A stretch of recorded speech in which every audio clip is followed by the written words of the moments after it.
So my name is Joshua Stevenson and this is the recording of my website. So to begin with, this is what the website looks like. So you have the background, you have here these product cards, a button and a drop down box, all of which have their own components as you can see here.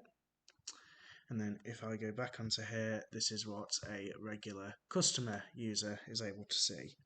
However, if I were to then log out, then you can see we've got links for login and register. If I go to login as the admin account,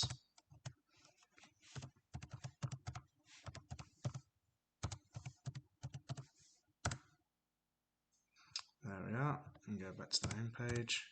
You can see all these extra buttons are available thanks to the gates that have been implemented on the product card, as you can see here. So if I go to select this one, for example, it allows you to view the singular product. If I were to go and create a product, so that would be its product type, so we will change that to 1. Let's call it example, and then the price can be 125. So if I add that, I can then scroll down all the way to the bottom, and our new item has been added here as a book. So for simplicity, I'll go back to the top. I can then edit the jam, for example, so I can change this to the updated jam. And then if I click this update button, you can see here the entry for the jam has now been updated, and if I display the database, you can see it has also been updated in the database here. And then finally, the last thing you can do as an administrator user is then delete a product. So you can see it's gone from the website here. If I go back and refresh the database, you can see it has gone.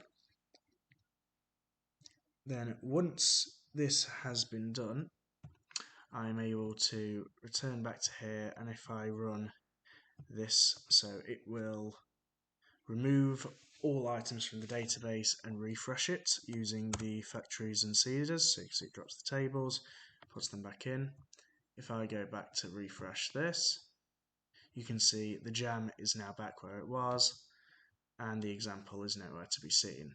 And exactly the same can be seen here. If I refresh this, the jam is there, and then down at the bottom, the example one added previously is now nowhere to be seen.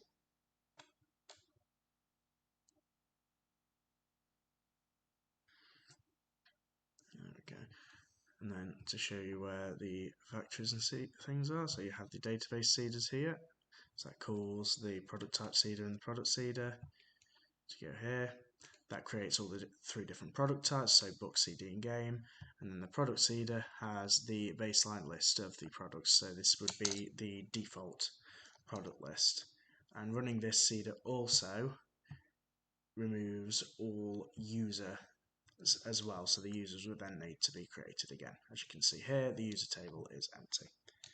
And that's the end of my video. Thank you very much for watching.